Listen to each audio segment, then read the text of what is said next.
Hello, folks out there. This episode of the podcast is partnered by Audible. Greg, you know what I love about Audible? What do you love about Audible, I John? don't have to pick up a book anymore and carry it around with me. In fact, I carry it around in my phone, which is amazing.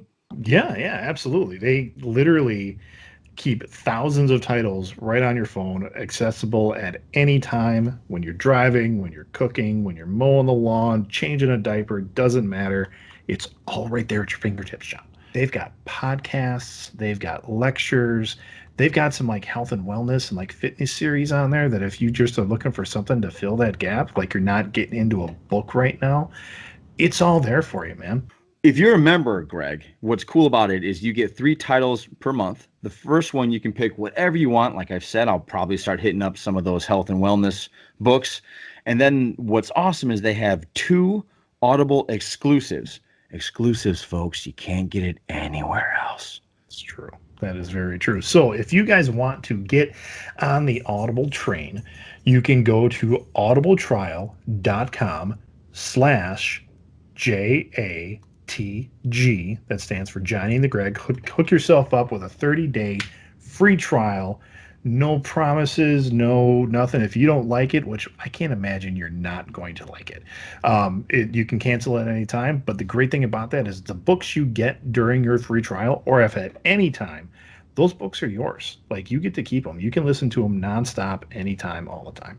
Sounds like a deal to me, man. So if you guys are smart, like I know you guys are, because you already listen to this podcast, sign yourself up, guys. What do you got to lose? It's 30-day free trial, and it's books, it's knowledge. Gotta drink it up. It is. It is. So one more time, it is audibletrial.com/JATG. Welcome everybody to another Johnny and the Greg. Today we had Darren Hafford back on the show. We sure did. He's always fun. One, because he's like an old college buddy. We get to reminisce about stuff. But he has this really cool project that he's doing right now. And to call it an adventure is not underestimating it at all. I mean, he's having an adventure, 50 push-ups in 50 states in 50 days. Think about that, folks. 50 push-ups, 50 capitals. So all 50 capitals. All 50 capitals. In 50 days. The logistics of that alone.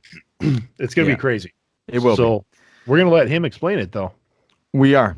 And we're going to do that right about now. Here we go.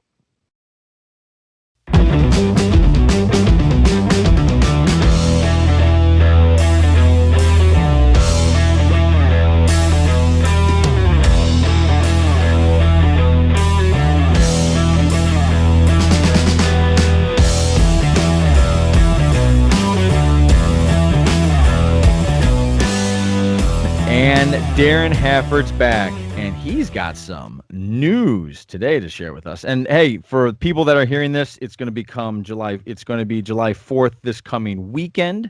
Am I right with that, guys? Yep, yes, Sunday. Absolutely. So it's dropping Sunday. So Darren, we wanted Darren on the podcast because Darren's doing something that's super cool. I can't remember if you actually mentioned it on the last podcast you were on, but I know you and I had a long conversation after the podcast about it. So Darren, why are you on today? Well, I was invited by 2 good-looking gentlemen here. Only when we're dry. Come on. But we had spoken a while back, and I had briefly mentioned an idea that I had about doing 50 push-ups at all 50 state capitals in 50 days.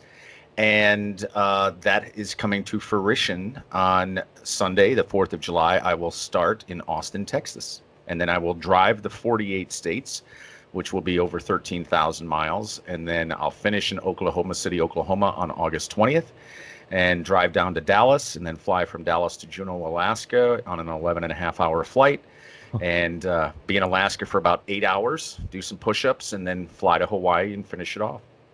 Wow. So it ends in Hawaii. Yes. And I like it that way because that's how those 2 states entered the Union. That's so, true. Yeah. You know, it finishes off kind of nice that way.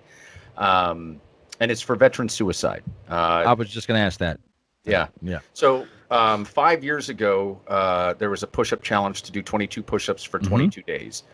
It was called the 22 Kill. And it went viral. Everybody was doing it. And I think on the last podcast, I thought that you had challenged me to do it. And then when I look back, it was an old sergeant of mine from the Army, Sergeant Jamie Brown, that had challenged me, who was a roommate of mine.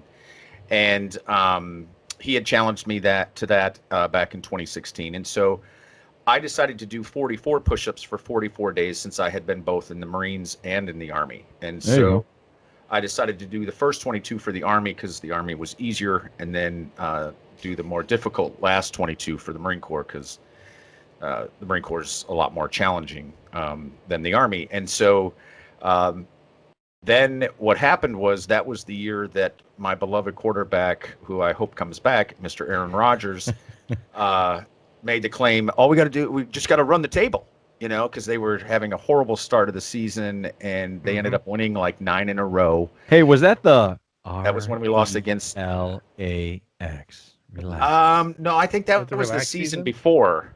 I think that was the 2015 season.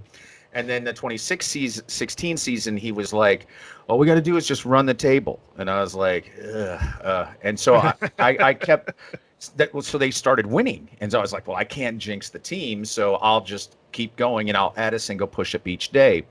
And I got up to day 112 when we were beaten badly by the Atlanta Falcons in the NFC Championship game.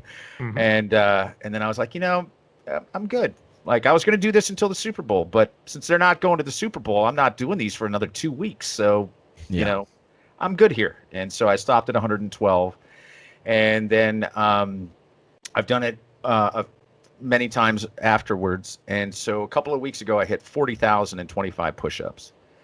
And so tonight will be day 52 on this run. I started on my 50th birthday, October 3rd, but had a tooth pulled about a month and a half ago, and so I had to stop at day 213 and then recover for 4 days, and now today will be 52 days after that tooth pull. Now, my buddy here in Dallas, he's a 72-year-old Army Vietnam vet, and David Duncan, and David has done 50 push-ups every day since. Now, when we hit the 50 mark... Wait, since Vietnam? No, since October 3rd. Oh, got it. I was like, wow, good for him. Yeah. That's commitment. Yeah, it is. And so we hit the 50 mark, and then we added a single push-up each day. We got up to day 132, which was 10,003 push-ups. And I was like, I'm going to just drop back down to 50. This 132 is just, it's getting to be a bit much. Yeah. And let's stop right there for a minute. So you're saying it's getting to be now I'm actually genuinely curious about this.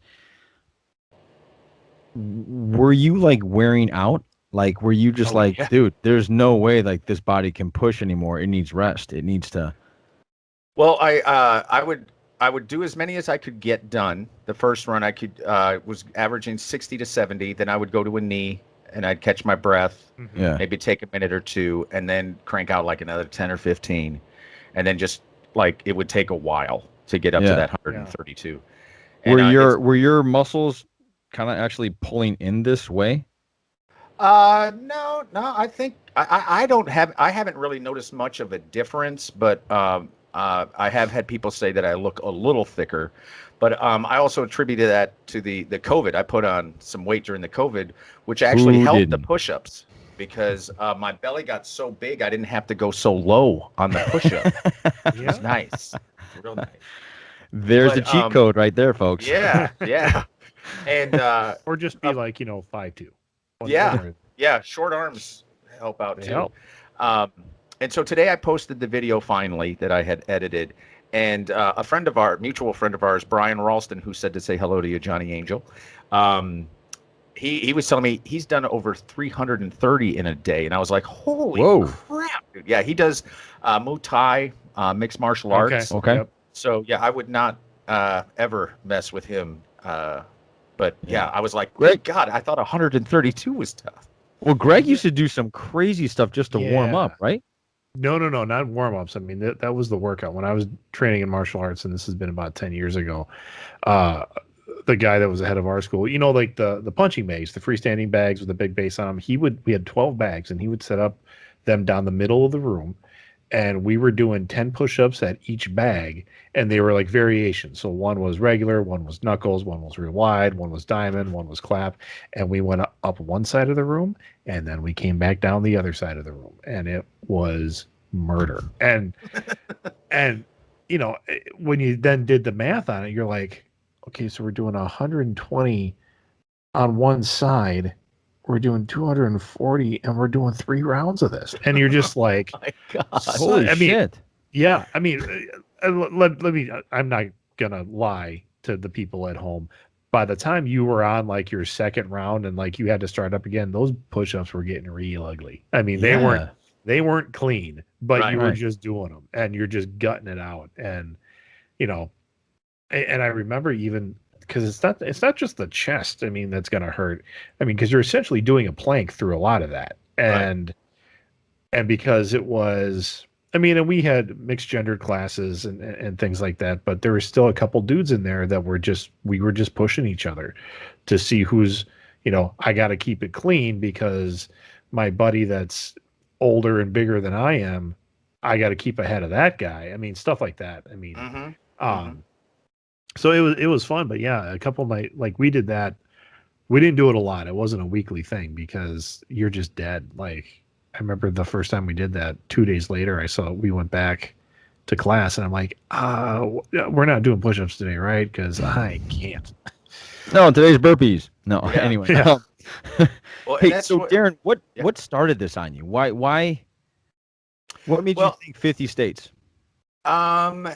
I had always wanted to go to the 50 states. When I was a kid, the 84 Olympics, so I'm old. And I had a bicycle, and my dream was when I turned 18 that I would ride my bike from Maine all the way to California. Whoa. And never, and still not going to happen. And but when you're 12 years old, you're like, you think you could do anything. So, Sure. and so also because it seemed like our country needed something to get behind. You know, there seems to be a lot of division in the United States, which is counteractive to the name of our country, you know? And so, and then when like the COVID thing hit and, you know, I think we all had a chance to pause and kind of evaluate like what we were doing and stuff. And so I kind of looked internally and I wanted to do something that I could be proud of.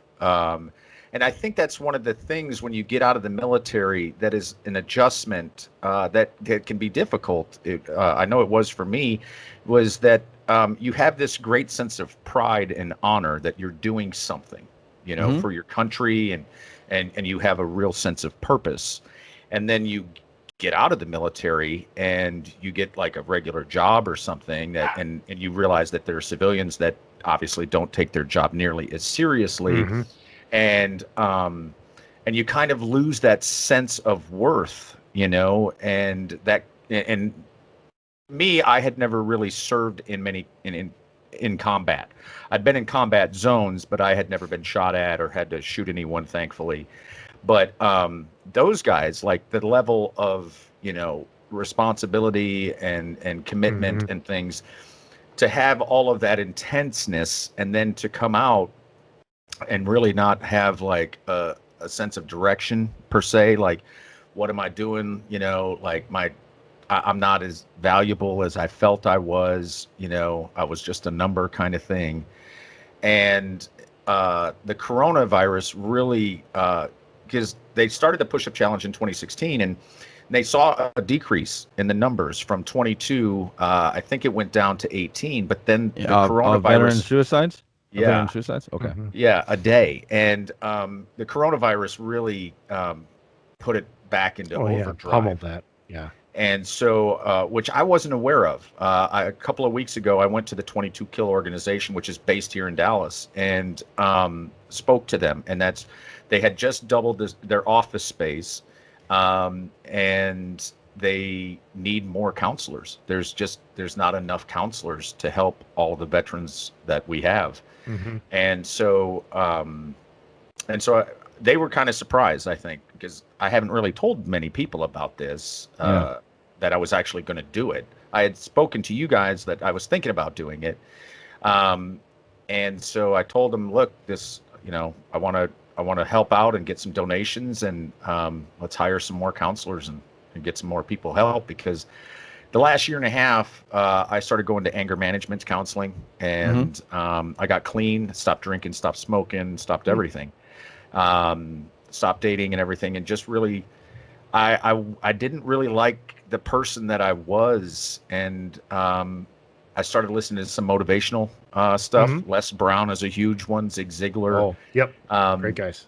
Yeah. And our world, we hear so many negative things, from music, entertainment, and everything, and you gotta feel good about yourself. The world can really beat you down, and you got to realize that you're better than what you might think you are. And so, and we can all grow and get better. I mean, here I was 50 years old, and I had some failed relationships, and I started thinking, well, it can't all be them, and I was a yeller, and that was left over from the military.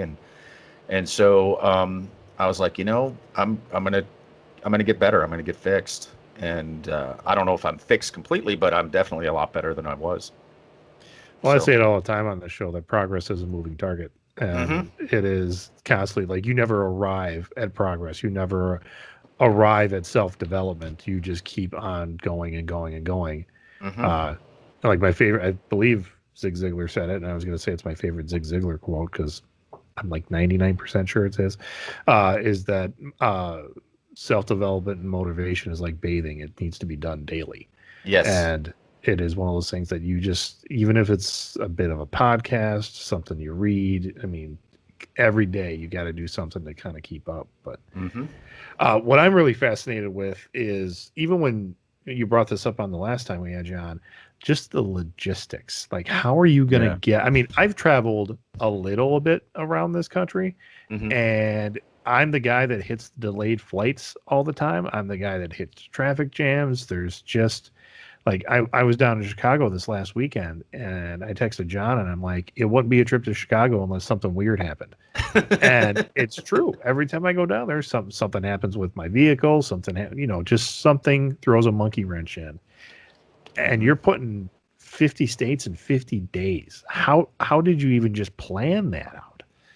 Well, so I got one of the idea of visiting the 50 states. I had seen an article a few years back on, I think it was on Yahoo. And this guy had created this map of the U.S. Through using Google Maps, because he basically wanted to take a picture at each state capital, which, as a photographer, that's what I would like to do. And so I looked at his plan and basically just said, yeah, I can do that. And so I just mimicked that. And then there was a couple of brothers. There's a video on YouTube. They made a documentary, two guys from Minnesota. And they did this, I want to say 10 or 12 years ago, but they just wanted to go to each state. So they didn't go to each state capital or anything. And so then I was like, well, okay. Because again, with any adventure that you're going to do, like, can I do this? But I'm not sure if I can do this, but has someone done something like this before? Right. And then I was like, so I started kind of doing a little research in that regard. And then I came across this guy. I don't know his name. He goes by the Iron Cowboy. All right. And this guy did 50 triathlons in 50 states in 50 days. So wait a minute. I think I heard about this guy. Yeah. I'm thinking, this guy swam 2.4 miles, ran a 26.2 mile marathon, and biked for 112 days every day in every state for 50 days. The 50 push-ups, I'm kind of a wuss. Yeah, it says Iron Cowboy, the story of the 50-50-50. Yeah, it's intense. I watched that documentary. He fell asleep riding the bike, crashed, busted up his face because he was so sleep deprived. James Lawrence is his name. Yeah, James Lawrence. Yeah. So I was just like, well, There you go, See, he's folks. I got think like- I could do it. Like James 0% body fat. Yeah. Yeah. And so, and then I watched the documentary, and then I watched one, he spoke at Google, I believe it was. And so then I was like, well, shoot, like I definitely can do this. And so, started looking at the map route, and it actually works great for me that I'm starting in Austin, Texas, because the hardest part is going to be the first 16 days. Day 16, I'll end up in Madison, Wisconsin, which is going to be great because I'll see family and friends there. That'll obviously revitalize me. But those first 2 weeks, almost 7,000 miles of driving. So the longest one is the very first day from Austin to Phoenix is 1,005 miles. That's 15 and a half hours of driving. But once you get the hardest thing done first, then you can be like, well, everything, it can't be that hard. Well, yeah, I mean, once hopefully. you hit the East Coast and you hit those little states, you do like yeah. 2-a-days. I mean, come on. Yeah, exactly. So, And that's why I'm looking forward to Maine, because I was born in Maine, and so I haven't been there in 30 years. So that'll be nice. Cool. who's helping you on this, Darren? Is there anybody that's going to like take the wheel while you need to rest, or? No. So I plan on driving it all. I had hoped, I'm hoping will be my first annual. Okay. I'd like to try to make this a thing. And so I figured, the first one, so my buddy David, the Vietnam vet, like I pitched it to him. I was like, hey man, like you've been doing the push-ups with me since October. Like you got to come on the road with me, man. Like this is going to be great. And he's like, sitting passenger seat for 48 states and 13,000 miles for a 72-year-old man. Yeah, no, if you get an RV, maybe. I would go. But like, I don't want to sit in a passenger seat for that long, and I was like, yeah, I really don't blame you.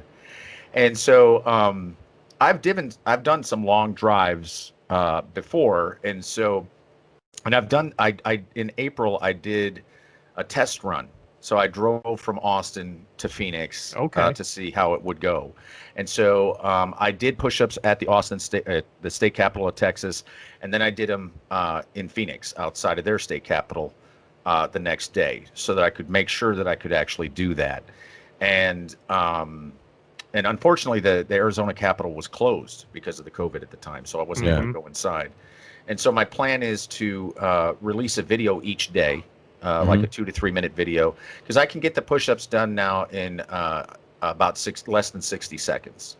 Wow, Good. great. Yeah. Because it's about a push-up a second at this point. Because the 50, 48, 49, and 50, I'm like, all right, they're not quite as fast as 2, 3, and 4, but yeah, I'm able to get them done in about a minute. And then I want to basically give like a 10 quick facts of that particular state capital, because I'd like this to be educational for people and kids. Yep. And I also am hoping that people will come out, and do push-ups with me.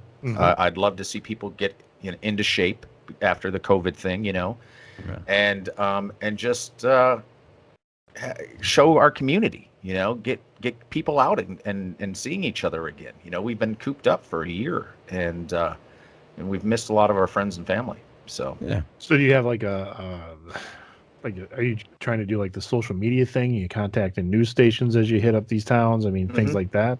Yeah. So today I released the video,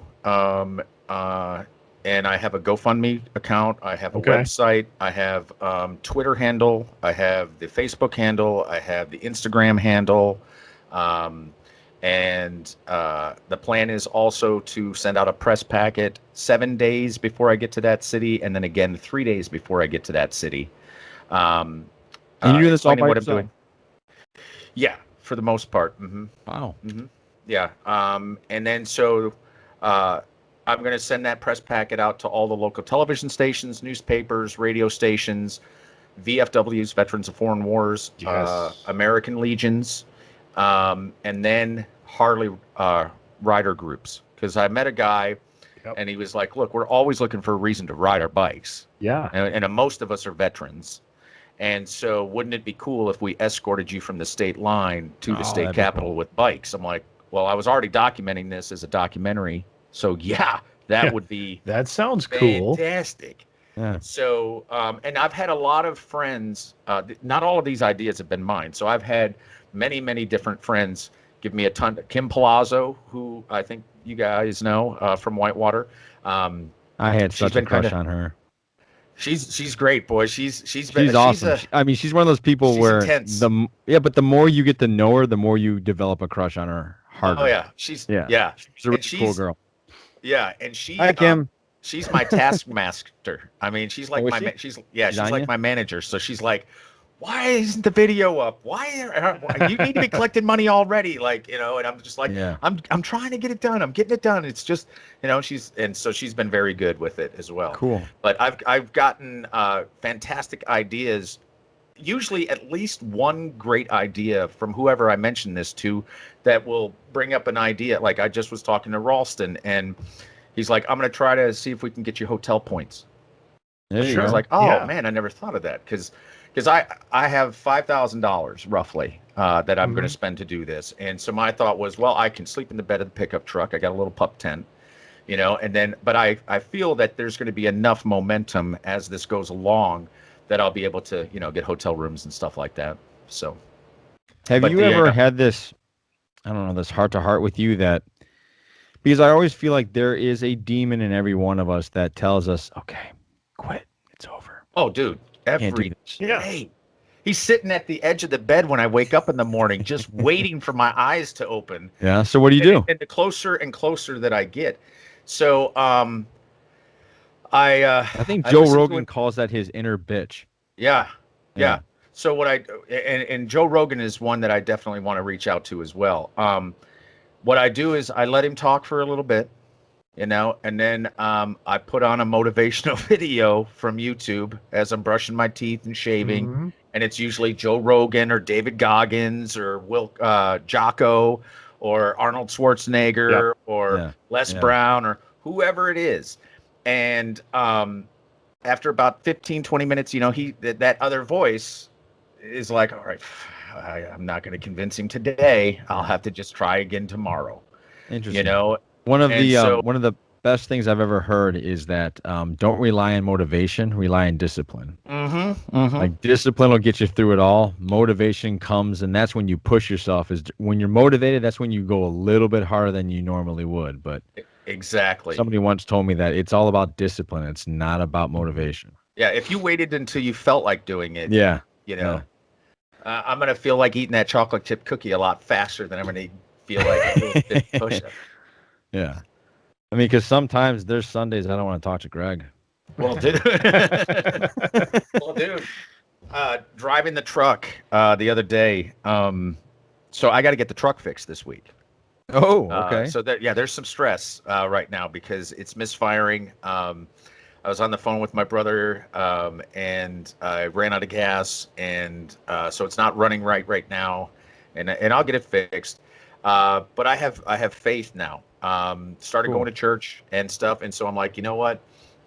It's just gonna happen. That's you know. Hey, let's go a little bit back. You went through a time, I think, during COVID where you were reading the Bible every day on Facebook. Yeah. How'd that go?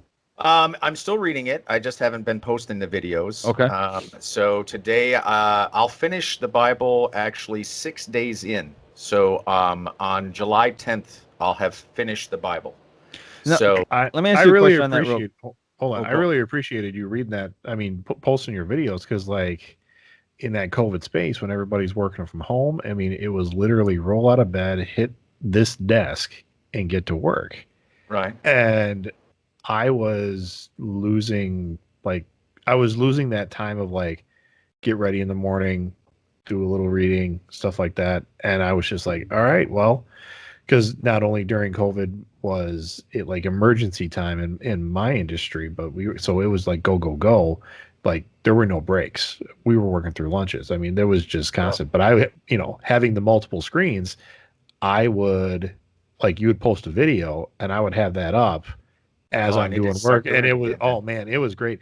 So when you stopped, I had to go I'm like I need a podcast. I need something that's gonna fill that gap. So, but yeah, I really appreciated you doing that. I should just go back and find them all again, start over. But But yeah, because I that think was I cool. went to day 92, and then I was working on a TV show, and I was filming it and then editing it and then posting it, and I was doing it driving from Fort Worth up to Allen, which is about an hour and 15-minute drive, and then it just got to the point where I was like, I'm still recording it. I can't edit and post because I'm working long days and stuff, and it really hurt my feelings that I couldn't keep it up. But I was like, I'm not going to stop filming it, so I'll find a point where I'll go back and edit those days. But yeah, today I want to say is like I think it's day 353. So I'm less. I mean, it's a week from Saturday that it'll finish, and so I'll continue to do it while I'm on the road as well. Hey, so let me ask you a question. When you were recording that, was it hard for you was that the first time you read that passage as you were like live? You were kind of doing it live for yourself? Yeah. So I would read it, and dude, I'm sure I messed up a ton. No. Of I'm names, not. Yeah, I'm not getting to but that. No, I would record it, read it, and basically read it, record it, and then if I felt that I messed up, then I would go back and reread that particular word or name or whatever. Yeah. And then just keep going. But yeah. So my question, I guess what I was trying to say is when you stopped on day 92, did you kind of get a sense, and you kept reading, kept recording, but now you weren't editing. So did you take more time to kind of digest what you just read? Because sometimes when you're doing something on camera, you're just doing it. You don't even there have been times I've listened to my podcast and gone, I don't remember this conversation I just had with Greg. Like, I don't remember this. And so, I mean, did you find that you were digesting it better when you weren't putting it out there, when it didn't become a job per se? Well, knowing that I wasn't editing it, I tried to, because what I noticed when I was editing it, and I'm sure you guys have noticed this as well. You're like, oh, I thought that I said that better than I did, or I thought I said that at a better pace. Because sometimes I had friends that had reached out and were like, sometimes you read a little too fast, like your pacing is a little too fast. And so I try to keep that in the back of my mind. But when you're editing it every single day, you can kind of figure out, okay, I can't do that again tomorrow or whatever. But I do feel that I am better understanding it as I have gone along, because it's almost a different style of language than what we read and speak currently. And so it takes a bit like when in Whitewater did Shakespeare, like from Jim Bouchard, he told you, he's like, look, this language it's Old English, you're going to have to learn what these words mean and look it up and stuff like that. And now as I'm getting towards the end of it here, I'm like, wow, man, there's so much. What I've noticed also, though, is how much plays into our society that I didn't know where that saying or phrase or story even came from. Because I had never read the entire Bible. And like one. So, give me one. Sorry to put you on the spot. The writing on the wall. The writing is on the wall. Is a story from they were having a feast, and all of a sudden the writing started coming on the wall, and he was told that he was going to die, and they were at the gates, and they were having this huge party, and they came in and slaughtered everybody. And and the writing literally showed up on the wall to tell him, you're about to be killed, and boom. And so that's where the phrase "the writing on the wall" came. God, how many people would ignore that now, or would film it? Right. Let's just film this happening right now instead of like reacting to it. Yeah. I've told John this before. Where I go to church, my pastor, what I love about what he does is that he's a historian. I mean, so he'll read something from the Bible and say, okay, so you got to understand when they said it this way, understand the culture of the time, and he'll tell you what it is, and then he all wraps it up and how it relates. So yeah, it's there's one really thing, a lot of cool stuff in there. Go ahead, John. There's one thing that Greg and I have talked about, and I was always thinking about reaching out to you about this, is that separate from this podcast, we always I wanted to start something to where there's 1,000 questions out there that are never answered, or people are too afraid to answer them. I'm speaking from, I mean, Greg knows my story well. I think I've been kicked out of 2 Bible study classes because I asked questions that the guy didn't know how to answer and he got frustrated, or B, he thought I was causing trouble instead of just literally, like, I literally don't understand this. Explain this to me. Right. Mm-hmm. So me and Greg have talked about possibly doing like these little side podcasts where we just like, this is what we're talking about today, or almost like a Bible study. You know, we've talked about it. I don't know where it would go, but we've definitely talked about it. Well, it's one of those things where, you know, I had never read the Bible, and and I was like, you know, it is the oldest book of all time. So like, I would think that some things were passed down that we could learn from.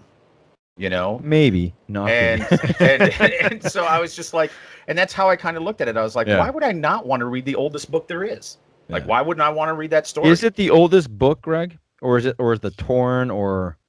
Well, the Torah is younger because the Muslim faith started 600 years after Christ. Right. What's the Jewish book? The Torah is the Old Testament. Yeah. Okay. So when you look at that, and the Bible as we look at it today is actually a collection of books and letters and correspondence and things like that. So, you know, is it the oldest book? Not what we have now in a collected version, but it's some of the oldest stories certainly that we have, or the oldest messages that we have. And it's so yeah. But anyway, sorry to go off on a huge tangent like that. But if anybody would be interested in listening to a podcast with possibly the 3 of us sit there and just break down something, a passage or something, let us know. Either by talking to Mr. Hafford, Mr. Struley, or Mr. Angel. So let us know. But anyway, 50 push-ups, 50 states. Do you have a backup plan? Like, Darren, is the idea not doing it in 50 days as much as just getting it done? Because, like, you could have car trouble. I'm sure I could have car trouble. There's a lot of things. Yeah. There's a lot of things that could happen. There could be, I'm like, I don't know. My fear is that I'm going to get on the plane and then it's going to be delayed. Yeah. Or something. And I'm just like, kind of I'm going to be at like 49 and I'm going to be like, ugh. Seriously? No. Yeah, exactly. But I'm going to just maintain a positive attitude and just, you know, roll with how it's going to go, because realistically, it's going to be out of my control regardless. You know, I told my mom recently, I said, I can waste my time worrying, or I can just and think, well, what could go wrong? What could happen? You know, blah, blah, blah. Or I could just wait until that actually happens. So hard to tell a parent that. Well, so hard to tell a parent. I also told her, I said, Ma, you can worry enough for the both of us. How about that? And I think, I mean, even let's say that does. Let's just play the what if game. And I know you're thinking, nope, that's not going to happen, because that's where your mind needs to be. Right. So let's say you're making it you get to that point. It's state 37. Something happens and you don't quite make it.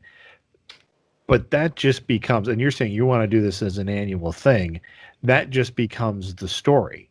Right. You know, our first go at this, we missed it by a day, or we missed it because I couldn't make it to this capital before midnight because this happened, or traffic. I mean, all that stuff. Right. My first short film. Yeah, I mean, I think that becomes the first part of the story. I got another friend of mine. He's Donald Wickstrom. He's another pastor. Actually, you guys should probably hook up, because this would be something he would totally support. But he's got a thing called the Fastest Pastor. He's doing like this uphill race. He's a guy, before he was a pastor, he was heavy into robotics, and so he got himself set up that now he can have a race team, and that's just part of his ministry, which is really cool. And I think for the past 3 years, I mean, it's this windy switchback kind of race up a mountain. He crashes it. I mean, he gets to a certain curve, and I mean, because it's high. I mean, that's high end, like supercar kind of stuff. And he's like, "Well, on to next year." and then he uses that as his platform to build and build and build. And like this year, he's having his best year. They qualified. I don't know if he did the race yet. I haven't checked out his social media yet today. But yeah, it just that I think what John's getting at, that just becomes part of that journey. That's part of the adventure. It's the journey. It's the journey. Yeah, absolutely. And I definitely am nervous.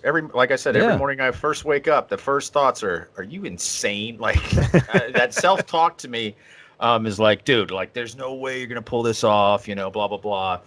And then I have to basically turn that volume down and then turn up the motivational thing up and just say, all right, well, you know what? That's interesting, Darren, when you say something like that, because that happens every day now. And I keep thinking to myself, whenever I think like something can't be done, usually 9 times out of 10, because of I live in are we in the 21st century now versus the 20th?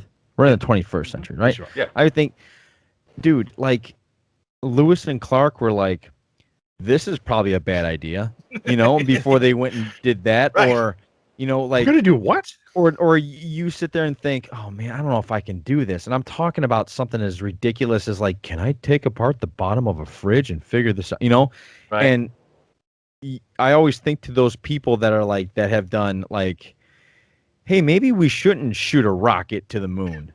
You know what I'm saying? Like people that have done first like that. So anytime you're at that point, a little motivation, just think, well, my life is a lot easier now. I'm not like discovering what could possibly be a Native American that's going to chop off my head because I'm discovering like the Western Territory. You know what I'm saying? Mm-hmm. So you could always use that, Right. Well, I always look at one of the things that I look at is I'm like, there was a time in most of our lives that we weren't able to walk, and yet we told ourselves that we could do it.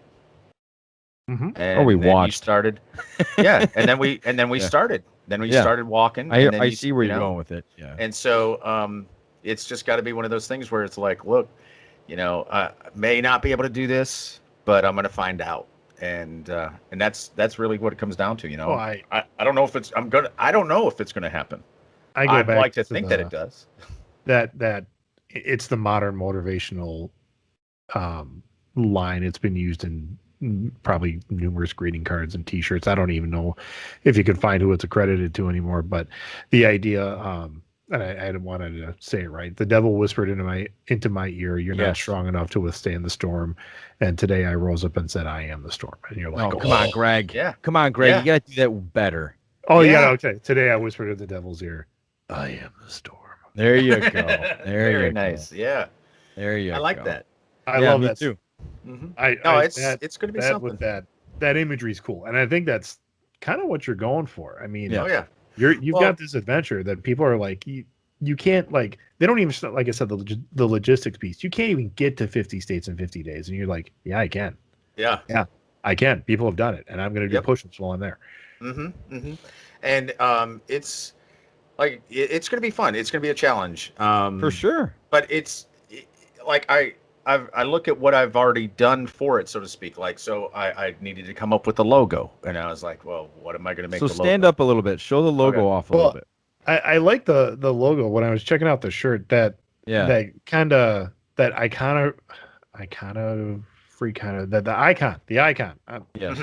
of you're here. I mean, this is like you're looking at Google Maps or Waze or whatever. That's you're right here, right? And that's become so synonymous in our society now that, I mean, you can use it. That's cool. I like. But that wasn't my idea. So what it's happened very cool, was, though. Well, thanks. No, like that was an idea that was given to me by a guy. So I was working on a commercial for a rum commercial, and I was talking to the guy that rented the studio to us, and I showed him my logo, because this is probably the 9th or 10th logo that I started. Logos do. Yeah. Yep.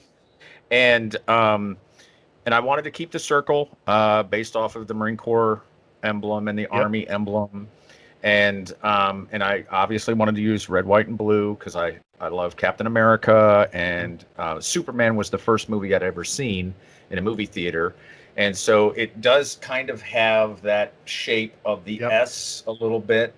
But at the time I showed this guy, it was a thumbtack where the hat is. So where the hat is here, the centerpiece was a thumbtack in the middle of the circle.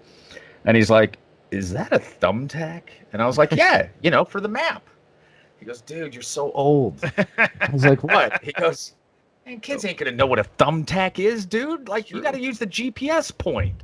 Yeah. You got to use the little GPS thing." And I was like, "All right, yeah, I guess so." And so I added it to it, and I was like, "That actually doesn't look bad. That looks pretty good. Yeah, I like it." Yeah. And I like the old Uncle Sam hat. Yeah. Well, that was going to be the top of the thumbtack. Okay. So that was going to be the push pin part, I thought, and then I took the pin part out, but I kept that. And then also, I don't know, let me see if I can get close enough, but that's me doing the push-ups. Oh, I see it. Okay. I had a friend of mine's wife. She took the photograph of me when I was doing the push-ups, or just in the push-up position, and then I took it into Illustrator or Photoshop, cut it out, then took it into Illustrator and cleaned it up and made it an Illustrator file, and then came up with the logo. Yeah. And then I had thought it would be cool later on, maybe down the line, to make the same logo but remove the stickers or the stars, so that I could stick those on maybe one at a time as I hit each state. So that might have to be next year. Because I'd also like to make a challenge coin for it next year, and then a hat as well, and then different color shirts. Because right now it's just the dark navy blue, and people are like, "Oh, you got to have multiple color shirts, white, red, black." And that's great, but you got to buy those screen prints, because right now it's a 2-color shirt because the blue comes through on the logo. Oh, so, yeah, right. And I'm not a wealthy man, so it would I wish I was. It would make all of this a lot easier and a lot less stressful. That's for sure. No, I think that's going to be the beauty of it, though. Oh yeah, absolutely. It's not going to be easy for you. There's going to be a little bit of grind in there.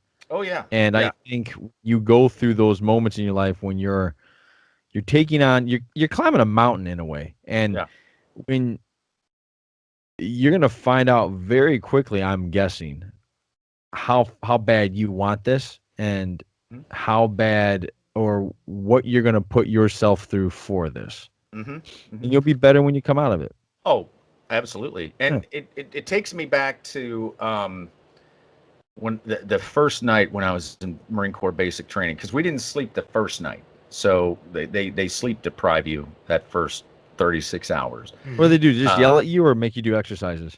Both. And then they made us sweep the floor with a little wash brush, a 6-inch wash brush. We had to sweep the floor on our hands and knees with it like 4 times. And I was like, after the first time, they're like, "All right, ladies, line up and do it again." And I was like, "Dude, we already got all the dirt. Like, we swept this thing once." No. Not about then that. there was still dirt the third time, and then there was still dirt the fourth time. Now the amount of dirt was very small compared to the first time, but I was like, "Why the hell?" Yeah. But they did. They just kept you up. Okay. So sleep deprived. Yeah, and I remember laying that first night that I got to sleep, which was my second night. Because now this was also my 18th birthday. Was my first day of basic. Yeah, and I didn't tell anybody because no, you don't want that. I didn't want that cake. And so, but I just remember laying there and being like, "Man, there's no way I'm going to be able to do this." Like I'm the smallest guy from my high school. At the time, I was 5'4", 120 when I went into Marine Corps. 5'4", 120. I was 2 pounds too skinny. So I became a double RATS recruit, they called it. So I had to eat twice as much food as everyone else to try to gain the weight. Now, I couldn't. And then you had what we called the fat bodies who were getting a salad. Now, I'm eating 2 salads, 2 pieces of lasagna, 4 pieces of garlic toast, milk, and desserts. And I'm throwing food away. And this guy's got a salad, and that's it. Like my one guy, there was a guy named Brian Beta from Janesville, Wisconsin. We rode the bus together. We were in the same basic platoon together. He lost 60-some pounds, I think 66 pounds from October 3rd to December 23rd. They literally starved him. Yeah. Now, here I am just shoveling off food that I can't eat. I'm getting mean mugged every day. Oh, I'm sure. Like, I'm sure. And in that 2.5 months, I grew 3 inches in height. Halfway through basic training, I had to get new boots because they didn't fit. My drone instructor came up one night. We were up at Camp Pendleton because you start first phase in San Diego, and then you go to Camp Pendleton for weapons training, and then you go back down to San Diego to graduate. And the drill instructor, every night they inspect you, health and comfort inspection, to make sure that you don't have any broken bones or you're trying to hide anything so that you don't get recycled, because that's your fear, is having to start this whole thing all over again. Right. And he's looking at me and he's like, "What the hell is wrong with your feet?" And I'm like, "Sir, the recruit's boots don't fit, sir." He's like, "Bullshit. We just gave you those boots 5 weeks ago." And I'm like, "Sir, they don't fit." And so they sent me back down to San Diego to get new boots, and then came back the next day. And then when my mom met me at the bus station in South Beloit, she didn't recognize you. I walked right past her. Yeah. And I was like, "Hey, lady, you don't even recognize your firstborn son?" Wait a minute. You walked past her, so you didn't recognize her. Oh, I recognized her. I wanted to see if she was going to stop me. Oh. You know what I mean? So she's doing this. It's and your I'm baby just boy. like, "Yeah, you don't recognize your firstborn son? Seriously?" She's like, "Oh my God, they stretched you." So in the Marine Corps, I grew 7 inches in height. 7 inches? Yeah. Holy shit. Yeah, I went from 5'4" to 5'11". So that's why the Captain America thing always appealed to me, because I was that scrawny kid. Give me that guy. Military was good for me. Just give me a chance. Yeah. I don't like bullies. But yeah. And so so now I'm like, this thing, it ain't going to be easy. But I mean, ideally, have you ever heard of a Buc-ee's? Do you know what Buc-ee's is? Buc-ee's. Yeah, the Winter Soldier. No. The gas station? Yes. The gas station? Mega gas stations down in Texas? Yes. I drove by one and I was like, in between San Antonio and Austin, I drove by it and I'm like, holy shit. Yes. It's like a super Walmart gas station. Yes. Oh, really? I wish they were nationwide. I hear it, but at the same time, I wanted I'm to glad stop. they're not. I had to get somewhere, but I was like, that looks like a phenomenon. Oh my God, dude. It's amazing. Amazing. What are they called? Bucky gas stations? Buc-ee's. They got a little beaver as an icon. Yeah. As a mascot. Yeah. Yep. And unfortunately, I don't think there's going to be any on my route, but that would be the place that I would love to go. I'll tell you get the word out to like Quick Trip when you're in Minnesota and Wisconsin, because this is something that they would get behind in a minute. And I'm going to tell you right now, I've got an email set where I work. My current CEO, he's actually just took a different position with the Gary Sinise Foundation, and I am going to let him know what you're doing. Well, see, I had thought about reaching out to them, but if you got an in, please do. I don't know what Mike will do, but Mike Thurtle is. Well, that's Lieutenant Dan. Yeah, it is, and he's their new Mike Thurtle's their new CEO, and he's an amazing human being who's done a lot for my company, but his heart is very much in serving military causes and whatnot. So yeah, I'll reach out. Scene with him. Did you really? I was in a CSI episode with Gary Sinise where I was an extra that played a uniformed cop. Charles Dutton was in the scene as well, from the Rock, and also from Rudy.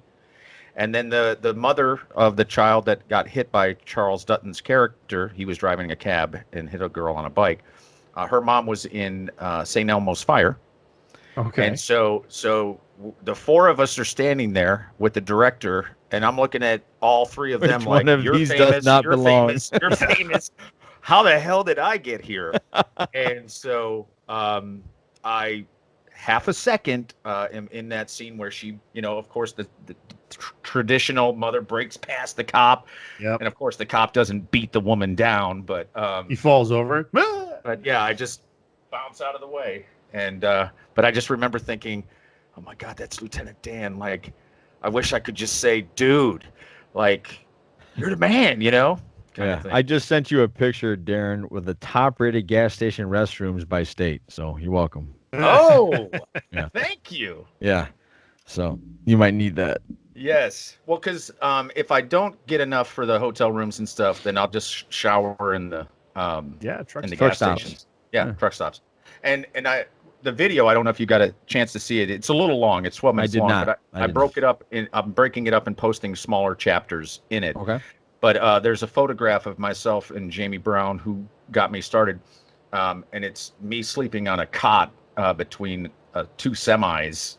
And I'm like, and so I tell people, I'm like, I've slept in worse places than. Where's the worst place you slept? Oh, God. Don't add in college. I'm going to guess somewhere in the Middle East. Yeah. I'd never been to the Middle East. No, Virginia. There was a night. Yeah, there was a night we were doing night training. Lieutenant Peden, who became Captain Peden, it was cold and raining, and we had no tents. We had no field jackets. We had just walked, and we had dug mud holes. Well, when we dug them, they were fighting holes, and then it started raining, turned into mud holes.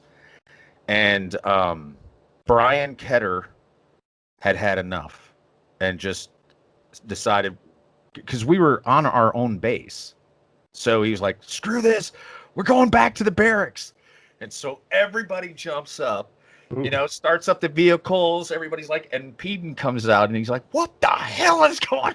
Get back in your holes. And I was like, man, the thought of that hot shower seems so good. We got to stay out in this cold, rainy, muddy. God. And that was probably the longest night, I think. Because you had nothing worse than rain and cold. Yeah. And it was just absolutely miserable. And I think that's probably the worst that I've ever had it, because what made it so bad is you knew the barracks were just right there. Yeah. But you weren't being allowed to go use them. Like you had to get used to leaving outside, That's how it is. Wow. Yeah. I forgot. I said Middle East, but you were in Serbia? Were you there? I think I was in Bosnia. Bosnia, okay. Croatia, and Srpska, yeah. Yep, so I remember you telling some stories about that when we were in college. So yeah, I was stationed in Hungary, in Tazar, Hungary, and then we would go down and do stories because I was a television reporter for the Army. Right. And we would do stories and then send those stories back to Germany, to Armed Forces Network, AFN, and then they would broadcast them over 52 countries. Have you ever thought of reading books? I want to do something with my voice. And I've done this. We know an author. Oh, I could do audiobooks. So during this time, the show wrapped up at the end of November. So I've been doing a variety of small, different gigs here and there, trying to survive and stuff. And so I was a hand model for a rum commercial. Were you Joey Tribbiani's twin hand model? Or? No, I wish. But I was a hand model holding a cigar for a rum commercial. I've done voiceover for kids gummy vitamins that is supposed to go nationwide. I did 8 commercials for that. But I've always enjoyed being on set and filming and stuff like that. When I was doing the acting thing, a lot of times I was like, man, I just hope they're buying this. I think that's the motivation you're supposed to have. Yeah. And so, and I always felt like I don't know if I'm doing this right, and everything. Whereas with the camera, I felt like the camera was like a rifle to me in the sense that I know this piece of gear, I know how to make this work. Yeah, that's I can get good pictures. Yeah, acting, you can really talk. You can get in your head real quick. Yeah, that's we just watched the Friends reunion not too long ago. And it's funny. I was going to mention that too. Matt LeBlanc had said like he doesn't watch himself acting because he it's never believable. He's like, because I know that's me and I know how full of shit I am. So so he's like now I watch the show, like when he catches it on, he's like, I watch it because his co-stars, he's like, you were all so great in everything you did, and he's like, but anytime I had to speak, I totally don't buy it at all. Well, there's one thing that they said on that show that I have that experience with probably a handful of people, and you two would be one of them, that if we all went to a party, but we didn't know we were going to that party, like we were all going to the same party. Oh, yeah. Okay. But didn't know we were all going there. We would end up spending the rest of the night with each other at that party instead of why we actually went there. Yeah. Oh, yeah. I'm sure of it. Yeah. Like it's somebody's birthday and we're like, hey, have a good one. I'm in this group now for the rest of the night. Yeah, exactly. Well, Johnny was in the very first thing I ever directed. Oh, Very really? first thing I ever directed. He was in a play. It was a small scene, and he was married to a woman whose brother was handicapped. Yes. And he Oh was no, I'm supposed sorry. to feed him. You were supposed to feed him creamed corn, and you ate it yourself while she God, was I doing remember the that laundry. now. I remember that now. And it was Vines in a Vacuum, I believe was the name of the play. And I'm trying to think of I wish I could remember the two characters that because they were great. I mean, it was fantastic. Wait, Darren, didn't I also do the one where I was a guy and I had breasts? I don't remember And that. you were like the guy was like, can I touch? You're like my best friend. I was admitting them to you, and you're like, can I touch them? And I was like, no, well, get the that fuck was outta when here. we were doing acting scene Yes. work for Bouchard. Yeah. And Rick Penzick, who an amazing actor. Yeah, he's in the theater world in Milwaukee. Yep. Yes. That dude. Oh my God. He is one of my favorite guys that I've ever seen that can just ad lib and create a story from nothing. Like I was like, oh my God. Yeah. Very talented man. Couldn't he also rap off the cuff? Oh yeah, Couldn't dude. He could rap- freestyle. rap? I remember that. Yeah, and freestyle. he was Romeo. Like Yeah. as a freshman, he was Romeo freshman. He walked right in there and got Romeo. and just tore it up. I mean, he was so good. I was like, yeah, I'm gonna have to find something else to do because if I gotta get guys this good. Yeah. I can't. I don't think. Yeah, acting can definitely get in your head. I remember, I think you and I were trying to make that movie for my senior play, I was And in on I- that. and I had to take over a part because our lead decided to party his ass off that one night, and so I had to take over. And I Yes. remember thinking, this should be so simple, but I cannot get these words out today. Right. Yeah, I remember that. Yeah, it was The it Subway really sandwich shop. devastated me that day. I remember that. Mm-hmm. But anyway, I spent a day on set with you guys for that one, where we spent like an entire afternoon trying to get a shot of a door unlocking Yes. because the knob would not turn, Yeah. and then Go the get chunk- custodian, and then he had to get graphite and spray the lock. Yeah, And, that, and I was like, and then you- I think, you were having a bad day. Like you Oh, were yeah. just like everything was falling apart, and like me and another guy who had to play the cameraman at the studio. Our job was to just walk off camera, and I think that was probably my first time ever on camera. Like I had done Okay. stage work, but I'd never really been on camera before, and I don't think that guy had either. So us walking off camera was the most awkward thing. It was just like we went, like robotic. Almost. yeah, just like trying not to look right down the tube as and you're like, no, this isn't working. Well, and that's the thing. My first short film of the 48-hour film contest, because I did, I think, 5 of them in Whitewater. Like I had so much help in Whitewater. Dr. Peter Conover helped us out huge. I remember that name. John McGulan, I think is maybe saying that incorrectly. He was our script supervisor, but he was in the English department. We had a lady that taught us, Guy Davidson, I believe her name was. She taught us screenwriting. She played a mom in one of the scenes. Like we incorporated teachers and students and everything. But that first one that we did, we didn't get it in time. Like it was supposed to be done in 48 hours, and we turned in the final episode. Myself, Aaron Weedman, Katie DeLong, Katie. why do I remember the name Katie DeLong? She went to Whitewater, but okay. after you. I don't know. But why. anyway, yeah, I think she's from Illinois. I think she's from Peoria area. Oh, okay. But I remember that name too. Well, thank you. That's what I but- thought. Yeah, She was did. She did the news for the TV station. She was a news anchor for the TV station. Is that But just was a very 2006 to 2007? Because she graduated in 2007. Katie DeLong? I don't know why I remember that name, but that name But- like sticks in my. But we drove like from Whitewater up to Madison, probably breaking the speed limit. No. No, yeah, I don't want to admit breaking the law, Of course not. but well, not on a recorded device, but in person. I'll tell you the real story. But anyway, yeah, we made it up there in time to turn in the thing just so that they would show the film. Yeah. You know, and that was, you know, frustrating. And for me, it was like I was devastated. I was hurt. I was like, man, but at least we'll get to see it on the movie screen, you know. Right. And then we did that one in April, and then we came back and did another one in June.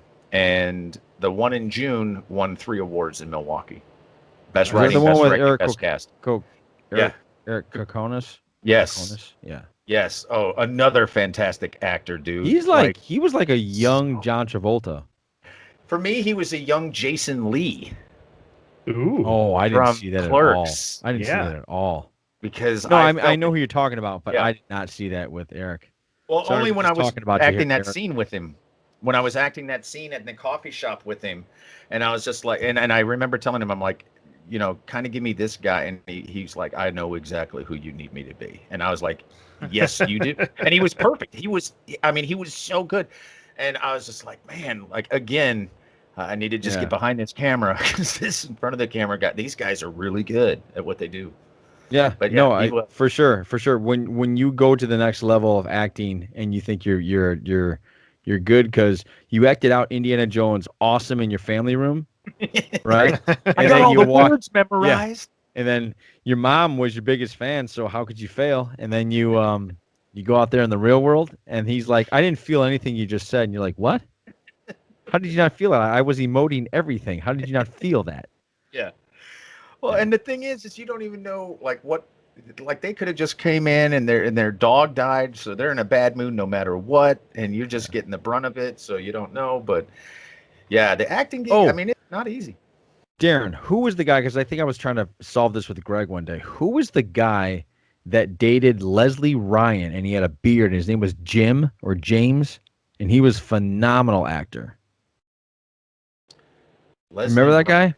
Leslie Ryan. Okay, Jim. Leslie Ryan was a blonde, cute little girl. I shouldn't say. I always say little, and Ursula always yells at me that everyone is little compared to you. Yeah, I know. What, I don't technically mean size. I just meant she's cute, and I just always add little to it. But, pretty sure she was probably a woman too, not like. Yeah, exactly. She was a woman. I think it's my way of saying I think she was a cute girl, but there was no attraction like to it. I just thought she was a cute little thing. Okay. You know?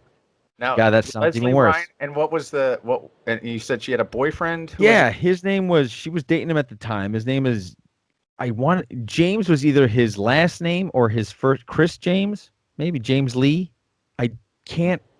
James was in there. But I remember thinking a Joe Carafe, but I don't know if he dated her. No. Trying to think. Yeah, because he dated the movie. I'm sorry, he didn't date. He directed the play I was in with Rick, where I was the general. He directed that, and he also starred. Oh, you know what I'm talking about now? I know. I can see his face. Yes, I don't know his name. I wasn't as deep in the theater department as you guys were, but I remember that play that you were in because, like, yeah, he was the guy that tricked Rick. Like, Rick was a prisoner of war. He played the guy that tricked Rick into giving him the codes because he befriended him. That was a cool. That was a cool little drama. Yeah, I enjoyed that a lot. And I forgot. And he wrote that. He directed it. No, I'm sorry. He didn't direct it. He wrote it and kind of co-directed it. But he was phenomenal. I think he brought me over and he just gave me a quick little like, okay, you're doing this. We need this, and all it is this. And when he did, I was like, oh wow, you should play the general, not me. I remember thinking that, but I cannot remember that guy's name because I just want to look him up, see if he's successful or is he just one of those. He looks like he'd also be the type of guy that just ended up being a forest ranger in Colorado somewhere. Okay. Like living in a camper down by the river. Right. I don't remember. Yeah. I remember the play that you're talking about though, definitely, because it was awesome. Yeah. Very well acted. Yeah. I don't remember. Yeah. Anyway. So 50 push-ups in 50 states for 50 days. Yes. Yes. You're starting this July 4th. Sunday. Sunday. Less than a week. Sunday. Push-ups So begin. are you completely freaked out? Are you feel like you're gonna blow a push up? Well, I still got to do my push-ups tonight. But I'm the push-ups are going to be the easiest thing at this point. Oh yeah, for sure. You know? If it only takes like 60 seconds, it's not that Right. hard. And so, So wait, Darren, are you doing this on Capitol? Like, are you going to the Capitol and doing it like where the flag is or something? Or yeah. are you doing some sort of speech, or are you just going to show up in a T-shirt and just do push-ups? Well, it depends on if there's anyone there. If there's Okay. people there, I've thought about getting a megaphone just in case a bunch of people show up. Or you a know? sign? Cool. Well, I've thought about bringing the Marine Corps sign that I have back over here with That's the me. American flag. What are Well, you it's the talking about? American flag, No, but no, it on also the has right, the buddy. Marine Corps symbol right there as well. On the right. Oh, I didn't see this. I thought that was just a piece of cardboard you bought that from. You didn't take the That's cardboard a off. no, a fellow Marine made that, and I won. Actually, cool. my ex-girlfriend won that at a Marine Corps reunion in Is Virginia. that black, an actual black stripe, or is that shadowing? Yes. No, Okay, that's a it's black stripe. Okay. Yeah, and then it separates with a red solid background, and then the yellow eagle globe and anchor. Is it wood? I'm trying to describe Yeah, this it's for a- people it's that like are a just pallet. listening. Mhm. Okay. Yeah. So we're looking at a wood plank type American flag with say it again with the Marine Corps. What is it? Marine Corps emblem is the eagle globe and anchor. The Okay, eagle yeah. represents the nation. The globe represents worldwide service, and the anchor represents the naval traditions. Because Marine Corps was founded so that they could fight pirates on Navy ships. Yep. And Really? so the reason, I didn't know that. reason that they're called leathernecks is when they were fighting the pirates, they would wear a piece of leather stock around their neck so that when they were sword fighting, it wouldn't cut couldn't. their jugular. Bit of armor, yeah. Mhm. My dad's a former Marine, so we've Okay. gotten him many. And you know the pieces. terminology. I was raised with it very well. So Yeah, you never say ex-Marine, right? No, those are the No. guys that got kicked out. No such thing. Yeah. Well, yeah, there is such thing, but Yeah. but yeah, that's a brotherhood that. Oh yeah. I mean, I remember my dad. We're in a PetSmart in Madison, and we're just walking through, and I'm picking up stuff for my dog or whatever, and that. And my dad sees a guy who's got a jacket on that it's Marine Corps jacket, and he's got the years that he served, which is in the same year that my dad served in Vietnam. Okay. And Dad just looked at him, and the guy looked at Dad, and Dad said Semper Fi, and the guy, it was the call and response. He's like, and they said years, said the years, where we at, and they named the same damn mountain Whoa, that they were fighting on, and then it was off. I'm like, well, we're here for 3 hours now, and that's what it was. It ended up that Dad was just, they were separate units, trying to take this hill, and Dad was, and so they're like, well, yeah, and then they did this, and Dad's like, oh yeah, I remember when they did that, and it was cool to watch, but I'm just like, wow. Yeah. Greg and I yes. were talking. Hey, Darren, did you ever see the movie 1917? Not yet. No. I've thought about Greg, it. did I've you been see wanting that to see yet? it. No, I haven't. The fuck is wrong with both of you? I know. Darren, I know it's from awesome. From a filmmaker aspect, you will fall in love with this movie. I've seen it because I've seen like behind the scenes stuff about it because they basically make it look like it's in one continuous take. Yes. They're running Yes. through the lines. You're following the character. Yes. I haven't had a chance to watch it yet. Please but see no. that. It's like one of those it's a war movie that you need to be prepared for. Like Yeah. it's Yeah, one you're of right. You those, need to get in that Private mindset. and I haven't, like, the last war movie I watched was Greyhound, which was excellent. I haven't seen that either. Is that with Tom Hanks? Tom Hanks, yeah. Tom Hanks plays a naval captain commanding a battleship that's so it's from where they left, I think it was Dublin, and then steaming across the Atlantic to get to America. And it was the sub hunters, the Nazi subgroups, yeah, the wolf packs that would take out ship after ship after ship. And his ship is leading the protective detail, and they have no air coverage, and they've got a wolf pack on them, and they're just going after all these ships, and it's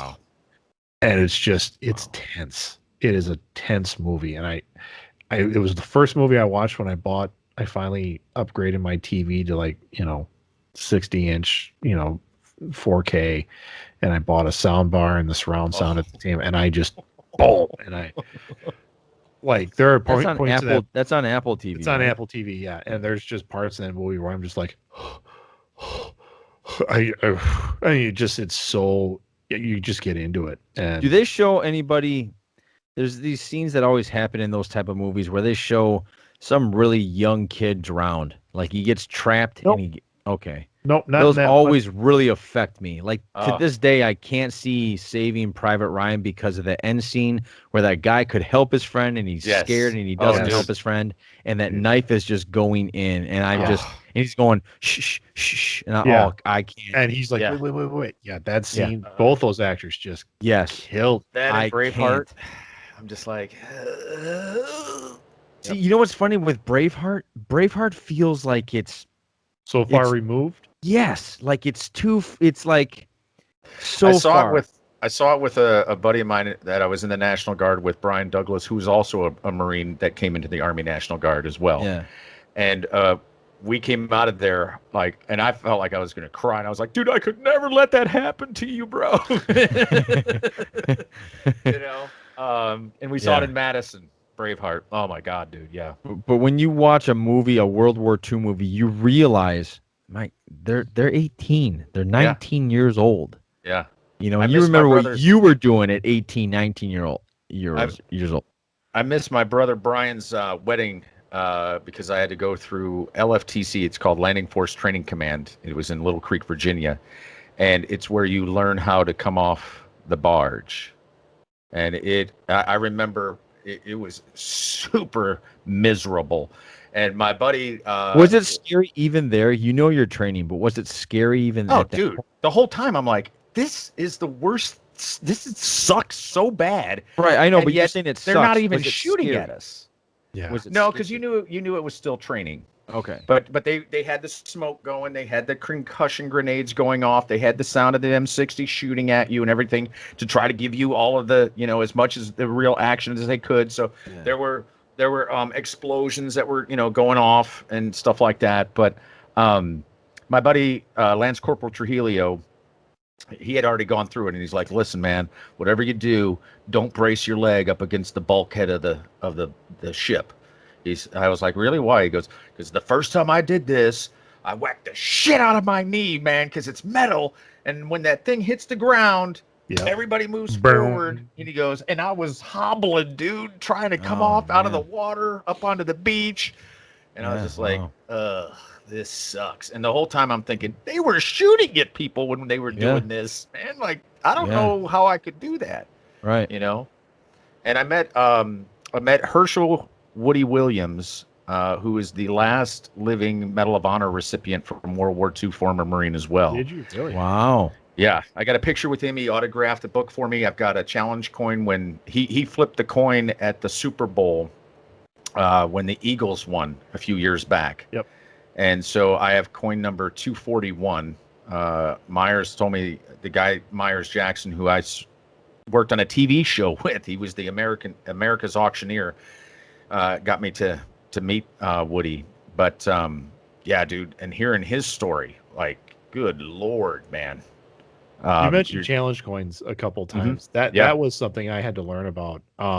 Because the CEO of where I work, I mean, you mentioned it, and I play with the challenge coin that he had for our company, Oh, and nice. he had them specially made, and we're in, we do disability services for people across the country, and so he was really into that because from the time he was a captain in the Air Force, a fighter pilot, and then he worked at the Pentagon for a long time, and he's like, this is a culture thing, and so Oh, yeah.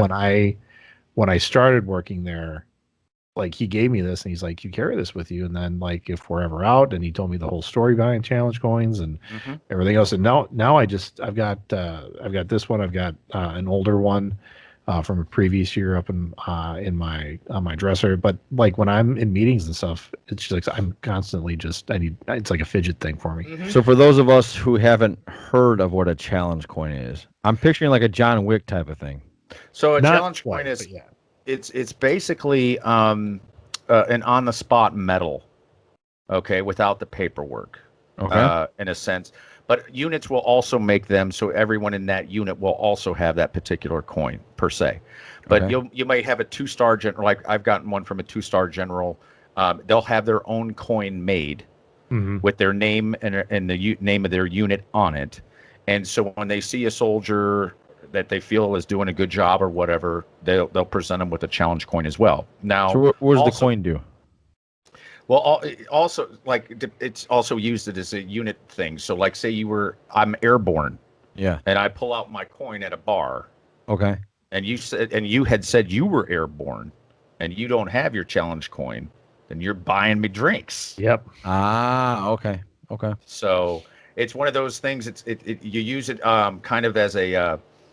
Are you really telling me the truth, or are you pulling my leg here? And then you go, boom, drop that coin. And you're like, okay, well, this guy's legit. Then I guess. But yeah, so there's a couple of different things as far as what challenge coins go for. But some commanders and stuff will use the challenge coin as an on-the-spot medal, because whenever you get a medal, there has to be paperwork. It has to be. You have to be written up. And then they have to have it submitted, and then the person that they submit it to has to sign off on it, and then it has to go up. And usually there's, I think, 3 signatures that are required for you to get said commendation. So, a lot of that's a lot of extra paperwork, right? So to speak. So or it's just on the at the moment. Yeah. And so I've gotten a few on the moment ones. And then, like when I was in the Marines, I got 2 medals in the 4 years, 2 months, and 15 days that I was in the Marine Corps. I got the National Service Defense Medal, which everyone gets for being in the military during a time of combat. And then I got the Good Conduct Medal, which takes 3 years of you not screwing up and getting in trouble to get. And a lot of Marines will say that's the hardest medal to get, because we love to do stupid shit. So yeah, Dad didn't get one of those. No, it took. Hey, Greg, have you seen your dad's? Dad doesn't have any of his stuff from Vietnam anymore. But you should get it for him. I've tried to figure out how to do that, and I've tried to search online, and it's been it's not an easy thing to figure out. No, it's not. No, but if you can get his social, I don't know though if in Vietnam they may have still been using a soldier ID. They eventually went to the social security number to identify people. Mom's got his records. I mean, and Dad's still around. I mean, if you really wanted to do this, I would help them figure it out too. But all you got to do is look for the DD-214 form, which is his separation papers, and that will list all of his medals on there.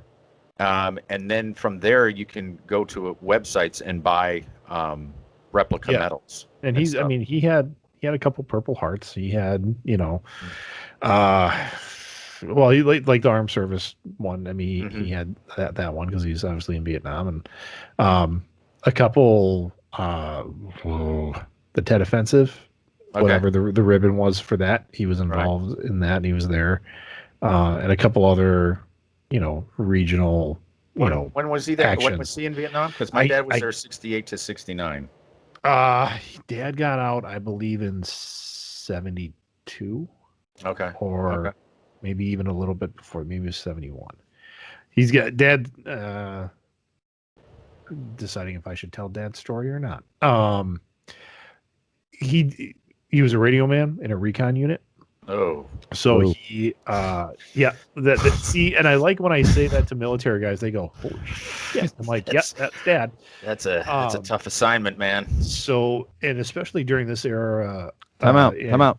For those of you for people that don't know here, why is that tough? Why is that tough assignment? Well, let me tell you. Because you're the main target because of that antenna on that radio. He had a giant wandering through the forest. People can see it. Pack with a huge antenna on it, and in a recon unit, reconnaissance, you're going in and checking stuff out. Yeah. So you got to hide that antenna. So you got to be very stealthful, and they're the first guys that get shot because you shoot the radio man, so they have no communication. Yep. So that's you take out. It's just a big target. Just a big target. You take out the communication guy first, and you take out the guy with the biggest gun. Oh, yeah, those are the just two you want to kill first. a couple inches one way or another, there wouldn't be a Greg here. Yeah. So, I mean, when my dad is a big goofy teddy bear, I love him, but when those shirts that you got on now, it's like that old codger that's sitting at the end of the bar with his Vietnam hat on is the biggest badass you will ever meet. And that really describes my dad. I mean, very nonviolent after he got out, but I mean, when you do the research and have a couple conversations with him, and then you're like, okay, you're a so badass. you did some stuff, and you and just being a Marine in that point where it was a different era. Like, and I'm not saying drill sergeants are nice at this point now, but they're not allowed to do some things that they were They're doing. less hands-on. Yeah. Yes. Back in that era. Thank you. That's a great term. So yeah, dad did his time, and wasn't Don Knotts like one of the most feared drill sergeants of his time? That's what they say. Yeah. Don Knotts, really? Yeah. Yeah. Oh yeah. Wow. Gene Hackman was a Marine. I also heard Captain Kangaroo. You didn't want to fuck with that dude. Yeah. Probably not. And Mr. Rogers was a Marine Corps sniper. I'd heard that. Yeah. No, I think it wasn't Captain Kangaroo that too. He had like the record for most kills or something like that for a long time. I think you might be thinking of Mr. Rogers. I never heard that about Captain Kangaroo, but all right, it's possible. I mean, honestly, all those guys, did service. I mean, it was that era. Time. Yeah.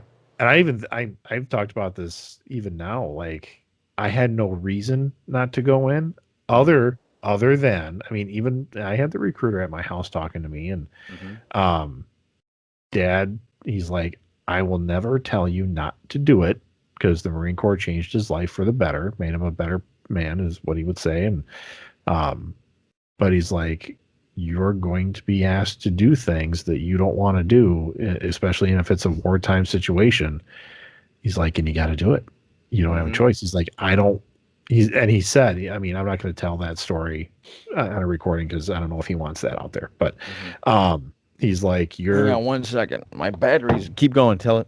Okay. But Dad was very much like, I mean, and again, this is 96. Like, we're not doing anything in 96 really, that I knew of. I mean, nothing that was making the news like in a war or something, but other than you were probably in there doing some things.